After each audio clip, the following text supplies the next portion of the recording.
Hello friends, ई शकुंतलम के learning platform पे आप सभी का स्वागत है। I hope you all are doing great. आज के इस वीडियो में हम बात करेंगे वैक्सीन राष्ट्रवाद यानी कि वैक्सीन नेशनलिज्म के बारे में। इसके कुछ एग्जांपल जैसे कि रशिया का स्पुतनिक 5, इंडिया जो है वो किस तरह से वैक्सीन वर्ल्ड कैपिटल कहलाता है, और अभी के सिचुएशन में इंडिया कहाँ पे स्टैंड करता है, हम इसके बारे में चर्चा करेंगे।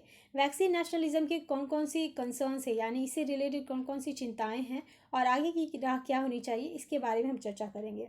सबसे पहले हम बात करते हैं कि वैक्सीन नेशनलिज्म क्या है यानी कि वैक्सीन राष्ट्रवाद क्या है। तो ये टर्म तब सुर्खियों में आया था जब WHO के चीफ साइंटिस्ट ने पूरी दुनिया को आगाह किया था इसके खिलाफ।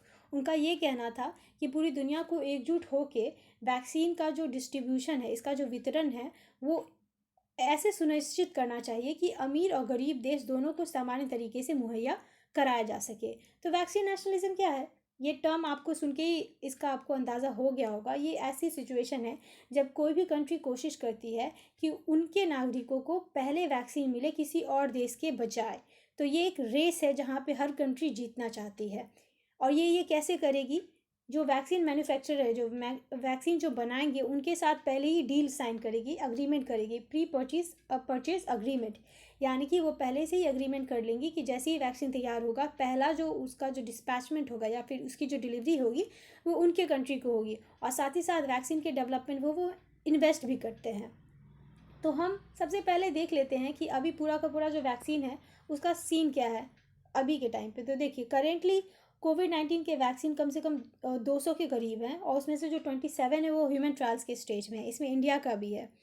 अभी इतना ज़्यादा कंपटीशन है कि एक देश दूसरे देश पे तरह तरह के इल्ज़ाम लगा रहे हैं। जैसे कि कनाडा, US और UK ने रशिया के एक स्पाईवेयर है कोज़ीबेयर, इसको एक्यूज़ किया कि आप जो वैक्सीन से रिलेटेड जो साइंटिफिक इन्फॉर्मेशन है इसको चुरा रहे हैं। सिमिलरली बहुत सारे जो कोई भी महामारी है या फिर कोई भी बीमारी है, वो आपके और मेरे लिए जो है वो मुसीबत हो सकती है। लेकिन जो बिग मेडिकल हाउसेज़ हैं या फिर जो मैन्युफैक्चरर है फार्मास्यूटिकल्स, उनके लिए एक बिज़नेस अपॉर्चुनिटी है। तो इस बिज़नेस अपॉर्चुनिटी में हर कोई देश आगे निकलना चाहता है, क्योंकि जिसका पहले वैक्सीन तैयार होगा उसके पास बहुत ज़्यादा ऑर्डर्स आएंगे और इस तरह से वो बिज़नेस भी कर सकती है। वो रेट्स कंट्रोल कर सकती है, सप्लाई कंट्रोल कर सकती है। तो ये क्या होगा, एक प्रभुत्व जो होता है, एक वर्चस्व जो होता है, वो आप स्थापित कर सकते हैं। तो ये कुछ और नहीं है, दिखाना है पूरी दुनिया को कि हमारे पास वैज्ञानिक क्या है, क्षमता है, प्रॉयस है कि हम सबसे पहले वैक्सीन डेवलप कर सकते हैं। और इस तरह से हम क्या कर सकते हैं, एक स्ट्रैटेजिक एज जो है वो किसी दूसरे कंट्री की अपेक्षा हम अपना सकते हैं। तो रशिया ने इतनी जल्दी में अपना वैक्सीन जो है वो अनाउंस कर दिया, उसके पीछे भी यही रीज़न है कि सबसे रेस चल रही है और हमें फर्स्ट आना है। ठीक है। Country like India, USA and Russia जो है, उन लोगों ने कोविड-19 टूल्स एग्रीगेटर, ये WHO के द्वारा किया गया इनिशिएटिव है जहाँ पे अलग अलग कंट्रीज़ जो हैं वो कोलैबोरेट कर रही हैं, एक दूसरे के साथ जो है वो सहयोग कर रही हैं वैक्सीन के डेवलपमेंट में, इसके डिस्ट्रीब्यूशन में। यहाँ पे इन तीनों की तीनों कंट्रीज़ ने पार्टिसिपेट नहीं किया, इसको ज्वाइन नहीं किया। तो ये बताता है कि it's a race and everyone wants to win. अब इस रेस के कुछ एग्जांपल्स देख लेते हैं, जैसे कि रशिया का कोविड-19 वैक्सीन स्पुतनिक 5। ये नामकरण इसका हुआ है रशिया का फॉर्मर USSR का जो फर्स्ट आर्टिफिशियल और सैटेलाइट था स्पुतनिक फर्स्ट, उसके नाम पे इसका नाम रखा गया है। तो देखिए, एक सिंबॉलिक भी है। जब स्पुतनिक फर्स्ट लॉन्च किया गया था तो USSR ने उस टाइम के US को हराया था इन स्पेस वॉर, क्योंकि वो पहले ऐसी कंट्री थे जिन्होंने अर्थ सैटेलाइट लॉन्च किया था। और यहाँ पे आपने अभी जो वॉर चल रहा है अगेंस्ट दैट पेंडेमिक, यहाँ पे एक सिंबॉलिक है कि इन्होंने पहले जो वैक्सीन निकाली है वो रशिया की है, तो इसलिए इसका नाम भी इन्होंने स्पुतनिक रखा है, क्योंकि ये जो वेस्ट वर्ल्ड है उससे ये आगे निकले हैं। तो इस वजह से इन्होंने इसका नाम स्पुतनिक रखा है। पहला है। इसके साथ ही साथ ये जो रेस चल रहा था बिटवीन ऑक्सफोर्ड का जो एस्ट्राजेनेका है, मॉडर्ना है, फिटजर है, फिर इंडिया के भी कोवैक्सीन है या फिर ज़ाइकोवी-डी है। तो बहुत सारे जो हैं वो ट्रायल, बहुत सारे वैक्सीन कैंडिडेट्स हैं। इसमें इन्होंने पहली बाजी मारी है, और ये जो है वो कंसर्न भी पैदा करता है। क्यों? क्योंकि इन्होंने सारे के सारे प्रोसीजर्स को जो है वो फॉलो नहीं किया है। सबसे पहला तो ये हम समझ लेते हैं कि इसको डेवलप किसके द्वारा किया गया है। तो मॉस्को की कंपनी है जेमेलिया इंस्टीट्यूट, वो रशियन डिफेंस मिनिस्ट्री के साथ कोलैबोरेट करके इसको बनाई है। और ये किस चीज़ पे बेस्ड है? इसको कहा जाता है एडिनो वायरस वेक्टर वैक्सीन। ये एडिनो वायरस वेक्टर वैक्सीन क्या होता है? ये एक डीएनए वायरस होता है। देखिए, दो तरह के वायरसेस होते हैं, डिपेंड करता है कि उसका जीनोम क्या है, एक डीएनए और एक आरएनए।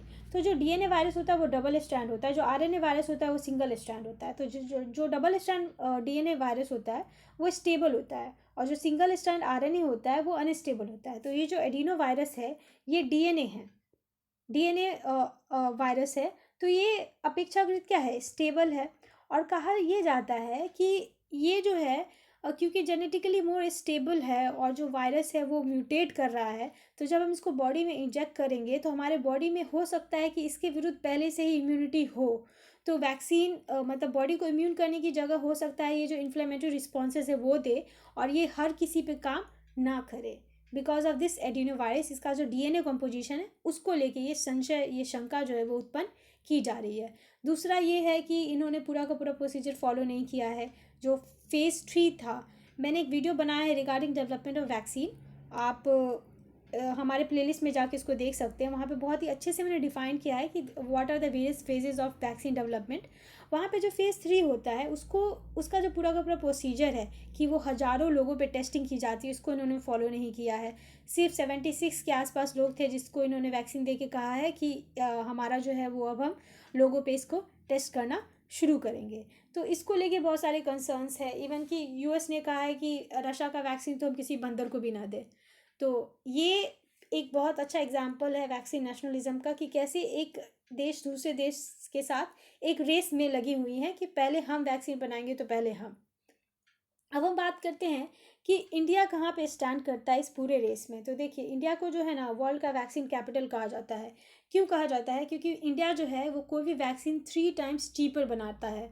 इंडिया की एक इंस्टीट्यूट है जिसको कहा जाता है सीरम इंस्टीट्यूट ऑफ इंडिया, ये पुणे में है। ये इसकी बहुत ज़्यादा तारीफ होती है on the global platform. Mainly जो इन्होंने काम किया था पोलियो वैक्सीनेशन के टाइम पे, जो पोलियो का ये वैक्सीनेशन बनाए थे उसको लेके, और ये बहुत ही ज़्यादा एफिशिएंट है। तो वैक्सीन कोई भी देश बनाए, मैन्युफैक्चरिंग जो है वो इंडिया में ही होगी, क्योंकि हमारा जो फार्मास्यूटिकल सेक्टर है वो काफ़ी डेवलप है, बहुत ही चीप बनाता है। तो पहला स्टैंड तो ये है इंडिया का। दूसरा ये है कि हमारे खुद के जो है वो बहुत सारे वैक्सीन कैंडिडेट्स जो हैं वो रेस में हैं, जैसे कि भारत बायोटेक का आईसीएमआर का कोवैक्सीन। देन एक और वैक्सीन है जिसका नाम है जाइकोविडी, ये जायरस कैलिडा एक कंपनी है उसकी है। और then Serum Institute of India ने कहा है कि अक्टूबर से वो कोविशील्ड के जो है वो ह्यूमन ट्रायल्स शुरू करेंगे। अगर हम यूएस की बात करें तो सबसे टॉप रेस में अभी मॉडर्ना चल रही है। और जो ऑक्सफोर्ड यूनिवर्सिटी की बात करें तो इसका एक वैक्सीन है एस्ट्राजेनिका, ये भी जो है अभी टॉप रेस में चल रहा है। तो आगे के दिनों में देखने वाली बात होगी कि कौन जो है वो फुल प्रूफ वैक्सीन लेके आता है, सारे के सारे फेजेस को अच्छे से पार करके। क्योंकि रशिया का तो क्लियर है, बहुत सारे कंट्रीज इस पर बिलीव ही नहीं कर रहे क्योंकि उन्होंने अच्छे से ट्रायल कंडक्ट ही नहीं किए हैं।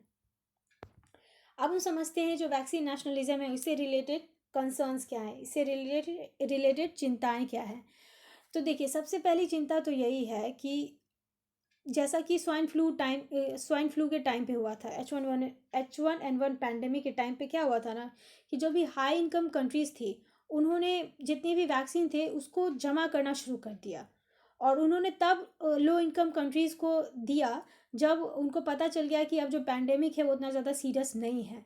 तो अगर इस तरह से हाई इनकम कंट्रीज़ करेंगी कि जैसे ही वैक्सीन डेवलप हो उसको वो जमा करना शुरू कर दें या फिर उस पर पहले वो अधिकार कर ले, तो इस तरह से क्या होगा, जो भी लो इनकम कंट्रीज़ है उनको तो मिलेंगे ही नहीं। तो पैंडेमिक तो ख़त्म होने से रहा, ये महामारी ऐसे नहीं ख़त्म होगी। अगर हम एक दूसरे को दबाने की या फिर एक दूसरे से आगे बढ़ने के दौर में लगे रहेंगे तो इससे पैंडेमिक नहीं ख़त्म हो रही, क्योंकि आपको पता है इन्फेक्शन कोई देख के थोड़े होता है, वो तो फैलेगा ही ना। एक इससे क्या होगा, सबसे पहला जो कंसर्न है वो है कि एक इम्बैलेंस, एक जो है वो इम्बैलेंस की स्थिति को ये क्रिएट करता है। दूसरा क्या है कि जो कंट्रीज़ जिनके पास संसाधन नहीं है या फिर जिनके पास बार्गेनिंग पावर नहीं है, जो लो इनकम कंट्रीज़ हैं, उनका जो हेल्थ सेक्टर है, उनका जो पब्लिक हेल्थ है उसको ये इम्पैक्ट करेगा एज ऑब्वियस। और जो थर्ड थिंग है वो ये है कि जो वैक्सीन नेशनलिज्म है, ये जो fundamental principles of vaccine development है या फिर ग्लोबल पब्लिक हेल्थ है, इसके प्रिंसिपल्स के, इसकी नीति के विरोध में है। और कुछ बातें अगर हम ऐसे देखें तो देखिए, किसी भी पॉलिटिकल लीडर की रिस्पॉन्सिबिलिटी होती है कि वो अपने नागरिक के बारे में पहले सोचे। अब हमारे प्रधानमंत्री हैं, वो पहले देखेंगे कि भारत के नागरिकों को वैक्सीन मिलेगा कि नहीं, कि उससे पहले ये थोड़े देखेंगे कि पूरे दुनिया को मिल रहा है कि नहीं मिल रहा। तो ये तो एक प्रैक्टिकल अप्रोच है। तो इसको अगर आप ये कहेंगे कि नहीं आप ग्लोबल लेवल पे सोचिए, तो ये थोड़ा सा इम्प्रैक्टिकल लगता है, ठीक है। एंड दूसरी चीज़ ये कि ये कौन डिसाइड करेगा कि जब वैक्सीन आएगा तो पहले किसको मिलना चाहिए? कोई रेफरेंडम या फिर कोई क्या कहते हैं मतदान थोड़ी हम करवा सकते हैं। तो ये कुछ चिंताएं हैं, कुछ इसके पक्ष में कुछ विपक्ष में, तो इन सारी चीज़ों को हमें देखना होगा। अब हम देखते हैं कि इस परेशानी से हम कैसे निकल सकते हैं। तो पहला तो सजेशन यही है कि जो पहला बैच वैक्सीन का है, ये कोशिश किया जाए, ये इंश्योर किया जाए कि जो फ्रंट लाइन वर्कर्स हैं, जैसे कि डॉक्टर्स हैं, पुलिसमैन हैं, सोशल केयर वर्कर्स हैं, जो हाई रिस्क पे हैं, उनको ये दिया जाए। क्योंकि 10% जो इन्फेक्शन है वो सिर्फ हेल्थ केयर वर्कर्स को ही हुआ है, तो ये बहुत ही अनफेयर होगा अगर उनको ना देके किसी और को दिया जाए, ठीक है। दूसरा जो सजेशन है वो ये है कि WHO का एक ट्रायल चल रहा है जिसको कहते हैं सॉलिडारिटी ट्रायल्स। वहाँ पे जो है वो 25 कंट्री ने अब तक पार्टिसिपेट किया है। लगभग 6,500 पेशेंट ने वहाँ पे खुद को वॉलंटियर किया है कि आप हमारे पे ट्रायल कर सकते हैं। तो हम यहाँ से जो है वो वैक्सीन डिस्ट्रीब्यूशन के बारे में हम सीख सकते हैं कि किस तरह से वैक्सीन का जो है वो निष्पादन अलग अलग देशों में किया जाए। जो थर्ड थिंग है वो ये है कि जैसे कि मैंने आपको कहा कि प्री परचेज अग्रीमेंट्स हो रहे हैं, कॉन्ट्रैक्ट्स हो रहे हैं between countries and the manufacturing companies, इसको थोड़ा सा रोकने की ज़रूरत है। अगर इस तरह से होल्ड की जाएगी तो कभी भी जो वैक्सीन है उसका इक्विटेबल डिस्ट्रीब्यूशन हो ही नहीं पाएगा। तो डेवलप कंट्रीज़ को एक प्लेज करना चाहिए कि वो वैक्सीन अगर वो लेती भी हैं तो उसको वो इकट्ठा नहीं करेंगी ताकि उसके प्राइसेस बढ़े और उसके बाद वो मुनाफा कमा सके, इस तरह का काम वो नहीं करेंगी। वो एक ग्लोबल जो उनकी रिस्पॉन्सिबिलिटी है उसका वो निर्वहन करेंगी। और इसके लिए जो इंटरनेशनल इंस्टीट्यूशन है जैसे कि WHO, ये कोऑर्डिनेट कर सकती है। और वैसे भी अभी हेल्थ से रिलेटेड यही एक इंस्टीट्यूशन है। ऑल्दो इनकी क्रेडिबिलिटी क्वेश्चन में है, बट अभी हमारे पास कोई ऑप्शन है नहीं। अब हम बात करते हैं कि आगे की राह क्या होनी चाहिए। तो देखिए इस टाइम पे जैसे कि मैंने आपको कहा कि इंडिया जो है वो बहुत ही इंपॉर्टेंट रोल प्ले करने वाला है, क्योंकि वैक्सीन कोई भी देश बनाए मैन्युफैक्चरिंग इंडिया में ही होगी, क्योंकि हमारे पास वो कैपेसिटी है।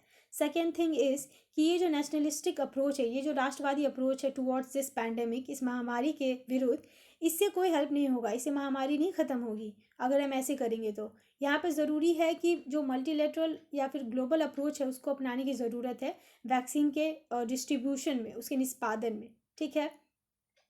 And the third thing is कि पैंडेमिक तभी ख़त्म हो सकती है जब टाइमली, इक्विटेबल और ग्लोबल एक्सेस, यानी कि सभी को बराबर एक्सेस इस वैक्सीन का मिले, तभी हम इस पैंडेमिक से जो है वो लड़ सकते हैं। क्योंकि जब आपको मालूम है ये ट्रांसमिशन है, तो ऐसा तो होगा नहीं ना कि जो लो इनकम कंट्रीज़ हैं अगर उनको आप वैक्सीन नहीं देंगे तो उससे सिर्फ उन्हीं को नुकसान होगा, नहीं, ये पूरे के पूरे ग्लोबल कम्युनिटी को नुकसान होगा।